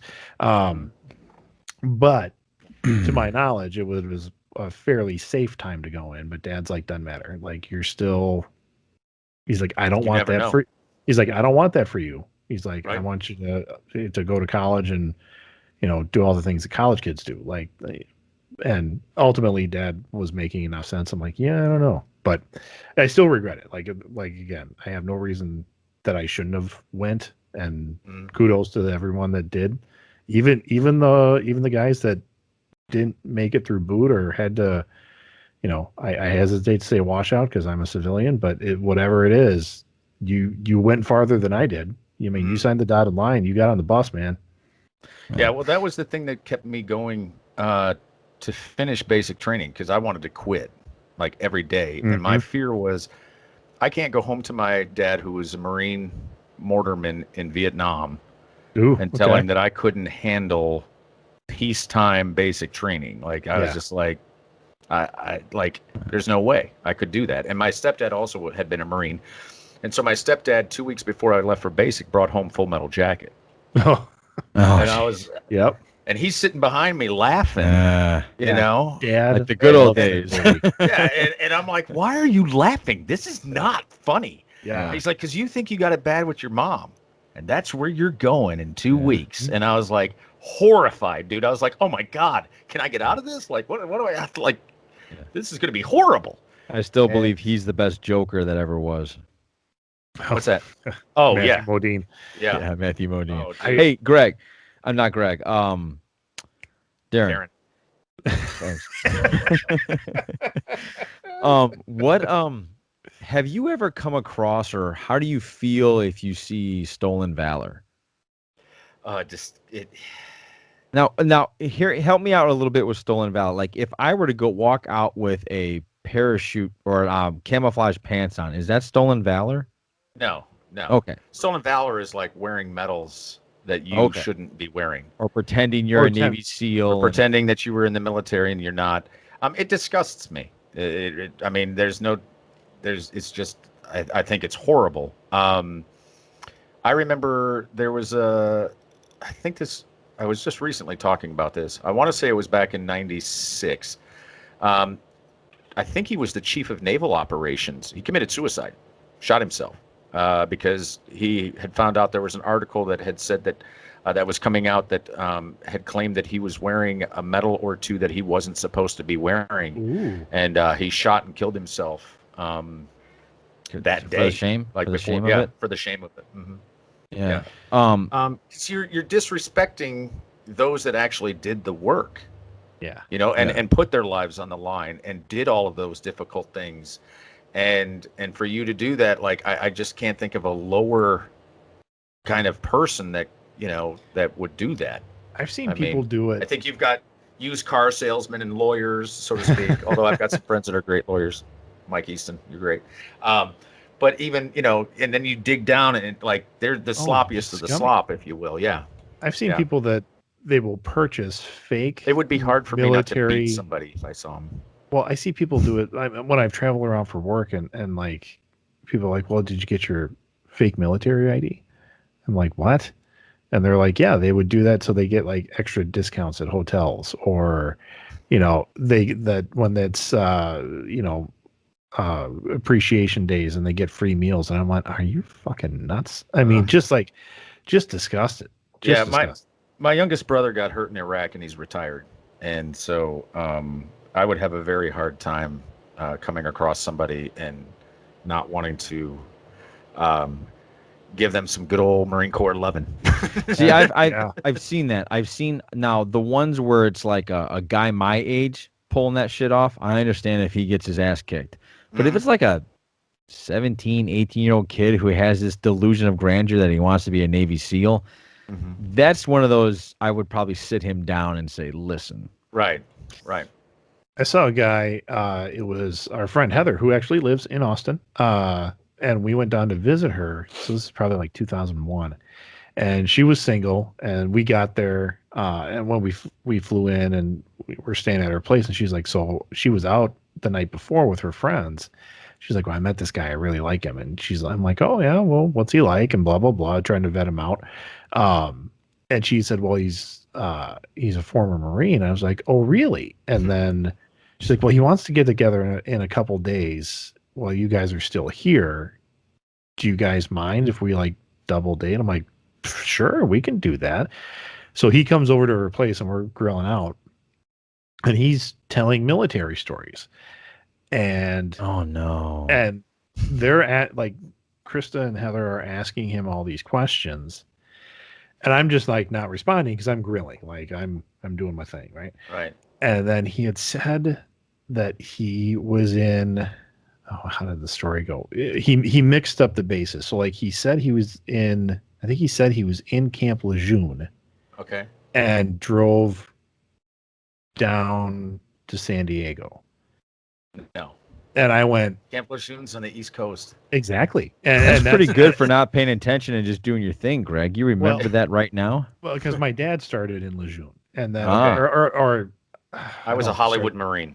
Dad went to both. I mean, he spent time on both bases, but I remember him saying Pendleton is in California, Lejeune is in Virginia, I think. South Carolina, I think. North Carolina. Yeah, okay. Yeah. I've never been to Lejeune. He said he drove down. So he mixed it. Yeah, he said he was in Lejeune and then he drove down to San Diego, and I went, that's not right. Yeah. And so then I really started to pay some close attention to a couple things. Did you burn his burger? I may have. Look what fell on the floor. Oh, I mean, and I wasn't confident enough to call this guy out. Yeah. Having just met him and stuff like that. And I was like, okay, I'm just gonna let this go. And then later on, Heather's like, well, what'd you think? Like, he seemed nice, kind of funny, got some questions. And I kind of laid it out, and she's like, and it was enough for her to be like, well, I'm never talking to him again. Like, that's bullshit. And I was like, I said, I'm not 100% sure, but I know we could probably call Dad and figure it out. And she was like, nope. Just like I said, I know this piece was wrong. Like when he said this, maybe he was mistaken. I don't know. She's like, would a Marine be mistaken? I said, not that I can Not recall about ever. faces. I said, not about that. No, I Yeah. don't think so. Yeah. But she even said like some of his dates were wrong. Like if he was saying like he was in like some conflict or something. I'm trying to remember where. Well, we would have been in the Middle East in 2001. Oh, yeah. But like because what Heather knew from her like political studies and what this guy was telling her, like they didn't match up. And she's like, it seems off. I'm like, it seems like he may be faking that he was a Marine. I don't know. Yeah. Mhm. No, I there have been times where I've run across individuals and I'm like, I don't know, dude. Yeah.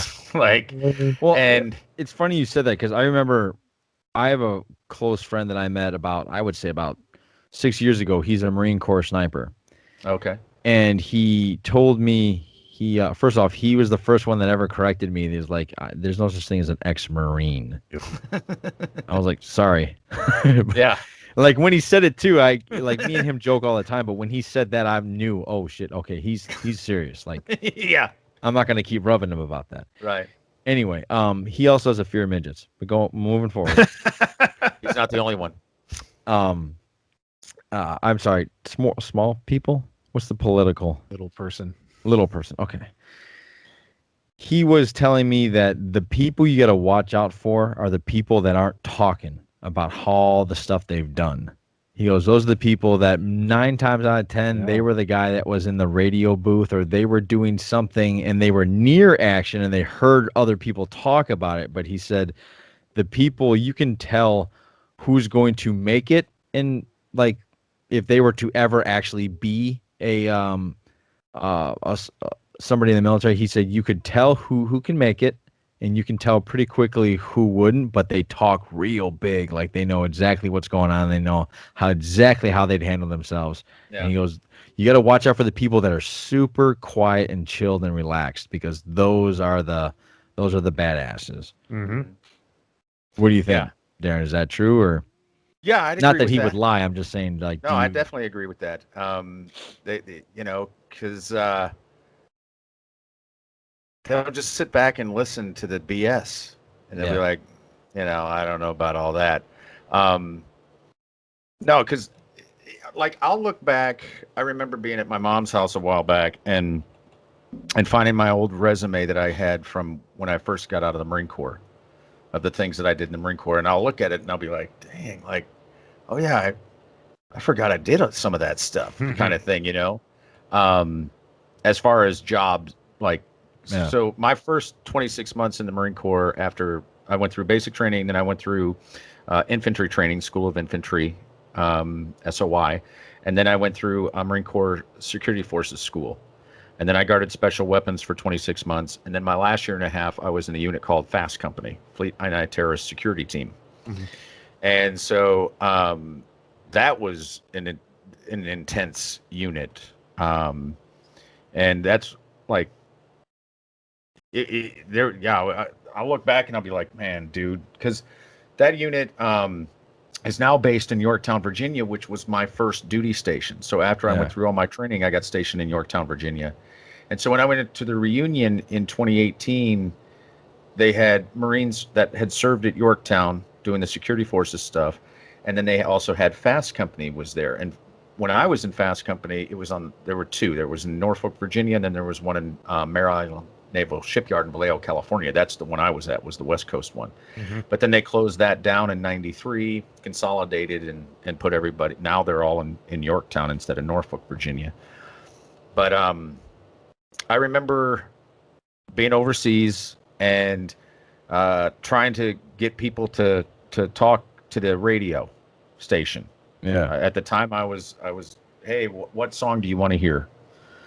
And these guys had just come out of the box. They had just come up from Bosnia. They didn't want to talk to some pogue, is what we're called, office pogue. He's like, they're like, giving me this attitude about like, you got it too easy, man. You're freaking doing radio. Like, don't even freaking talk to me, you lazy ass. And I remember saying, wait a minute, dude. I said, this is my current job now, but I was in Marine Corps infantry. And so if you want to talk fire team skirmishes and things like that, we can talk that talk too. And all of a sudden they were like, oh, wait a minute. this guy knows our language too. And then all of a sudden there was the respect. Yeah. You know, just from that little tiny thing of like, dude, you know, and that's really what a lot of times in the military it'll come down to. Like I remember when I was going through Army Broadcasting School, one of the drill instructors, because I got demoted, because I went and saw the Eagles at Alpine Valley instead of going to Army drill one weekend. Okay. They didn't like that. And so when I'm going to Army Broadcasting School, I have now been in the military for 7 years, but I'm an E3.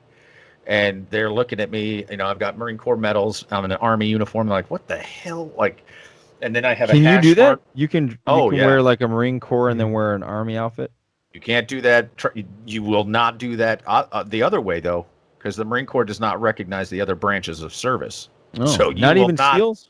You will not put a different service medal or ribbon on a Marine Corps uniform. Like, that just will not. And if you go from the Army or the Navy or the Air Force to go into the Marine Corps, you got to start over and go through basic training all over again to become a Marine. Okay. When I went from Marine Corps to Army, I just went to a military police school for the first. Sign this paper, and you're good. But yeah, I remember a drill instructor there at the school at Fort Meade, Maryland. He's like, you know, every Marine I've ever come across, you know, is soft.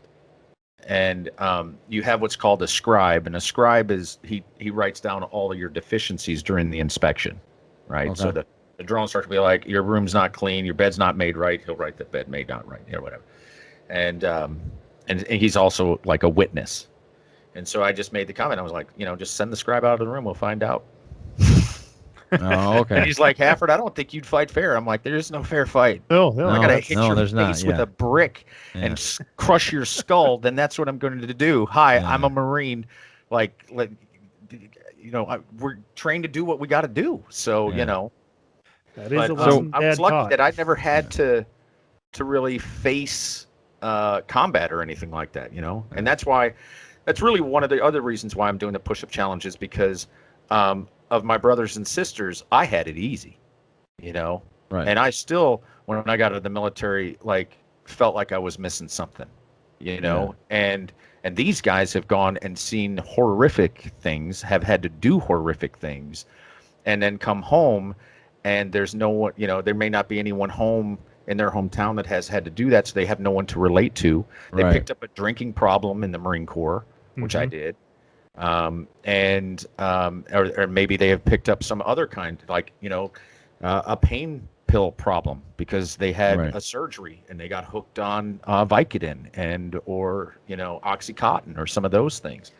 And it's very easy to do. When I had the knee surgery for my knee, they gave me 100 pills of Oxycontin, and I was like, I don't need this many, you know? And they just handed them out, and it's like, and that stuff is, it's basically. Wait, they handed that out to you in the military when you hurt your knee, or are you talking about? So I had knee surgery. I blew out my knee. I had bad knees during your military career. Afterwards, but I had bad knees from the Marine Corps, and so I blew out my right knee playing volleyball. Right, I remember this story now. Right. Okay. So I went to the VA hospital and had the surgery at the VA hospital in Madison, and they gave me 100 pills of Oxycontin. Do you feel like that? That was way too many. Oh yeah, I hear that. I'm just saying, like, do you feel like that happens a lot in military hospitals where they try to put it? They're just here, take it, just take it. Yeah, really? Here you go. Yeah. Wow. You know, and so guys will pick up a drug habit from that, you know, and now then you send them out away from, you know. Now the VA has gotten better. Yeah. Dad's had a lot of the service. Yeah. And things have changed. There has been changes, a lot of positive changes. There are groups now, 22 Kill and other groups that help veterans get counseling and things like that, you know. But the whole thing is the hardest thing is to ask for help, you know. And that's why I want to do this push-up challenge, because I want to show veterans around the country how much help there is out there. Yeah. Because I know that people are going to donate. I know that people are going to do push-ups. I want to show veterans that are having a tough time, that are struggling, and say, hey, man, there's a lot of people out here that love you, bro or sister. There's a lot of people out here that care and want you to survive, and they're here for you. And you just got to take the first step, you know. And it's okay to take the first step, you know. We want to help you out. It's okay to ask for help. I'm going to need to ask for help. You know, I am asking for help for this challenge. Right. And so I want them to realize that, you know, that's the hardest part. That first step is going to be the hardest part, asking for help. Once you start that process and decide within yourself that you are going to better yourself, you're going to get help, you're going to fix yourself, you're going to become a better person than you are right now, and you will feel better about yourself. But it's going to take time. Yeah, I think it's well said. Days ain't that long. I think we should end it there. What do you think, Greg? Yeah. I think that's a great spot to end it. The message is fantastic, and you know, even as we've been talking here, we've talked about how to get the word out. I mean, I've shared it on our social medias, on our Twitter, on our Facebook page. Hopefully more people share that out. I've on our Twitter, I tagged in Joe Rogan and said, Joe, he's starting in Austin, right in your backyard. There's 4 guys I would love to see in Austin, Texas, if I may, real quick.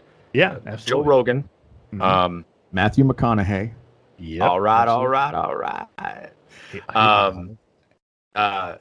Sandra Bullock's from Austin. Yep. Cool to see her. And one of my favorite filmmakers, Robert Rodriguez. Sure. Oh man, dude, him and Tarantino, man. Yeah. I mean, people don't give Robert Rodriguez, I feel, does not get the respect as a filmmaker as he should, and he has directed some serious films. He's done multiple trilogies. Yep. You look at the Spy Kids trilogies. You look at El Mariachi. You know, all the way. I mean, Desperado. Don't bring in Spy Kids. Don't. No, John. But that's a completely different genre than he has gangster. shown range. Yes. Oh, exactly. Is that what you guys are referring to? Yes, the dude's got range. And he you puts don't see out a movie you don't see every Tarantino year doing so. that. Yeah. Okay. You know, and he does. He's done so many. He did The Faculty. I mean, he's done so many films. Oh, that's right. He did do The Faculty. Dude, he's like when you look at it, you're like, wait a minute, Rodriguez, and you're just like, and what I loved is he loved to give back. He would have the little 10-minute film schools on the DVDs, and he would teach you how to make a good Mexican dish and how to make a good movie.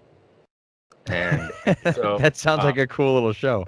Oh, dude, it was great. And so for me, like, that would be, I'd put him at the top of the 4. Yeah. Honestly. Yeah. I mean, I love Joe Rogan. I love Matthew McConaughey, and I love Sandra Bullock and everything.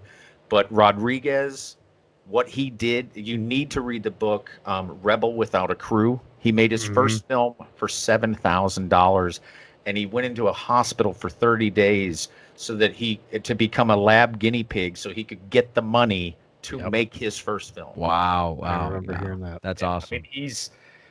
all right, man. So here's the deal, Darren. If Joe Rogan gets you on his podcast and you're talking, I just want to be, and Greg can come too, I just want to be in the waiting room.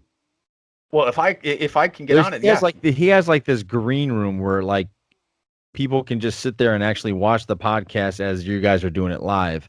Like I just want to go to the. John's got higher aspirations. You're both invited. If I'm going, you're going. You guys are the first podcast that I've done. That would be great. So yeah, absolutely. I just want to hang out with him when he's in Milwaukee in August. Yeah, that'd be cool. Oh, is he going to Milwaukee in August? Yeah, we're going there to watch him. Is he doing a stand-up? We bought the tickets. Yeah, we bought the tickets.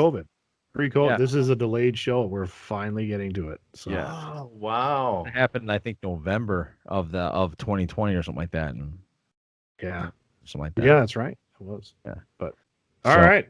Yeah, all right, Greg. How would you like to? Anything you'd like to leave the show with? Well, I'm sure Darren would totally agree that as you're going through your week here, you got 3 rules that you really got to follow. One is to verify your sources. You got to do that. One is to know your audience, know who you're talking to. And then the third one, as always, is don't be a douche. Boom. Darren Hafford, thank you very much. Good luck, sir. Let us know how it's going. Where can people follow you, help out? What can they do? 50 state capitals in 50 days.com, all one thing. That's the website. And it doesn't currently have it, but it hopefully will by the end of tonight have the GoFundMe link to it. And it's basically that same name on Instagram, Facebook, Twitter.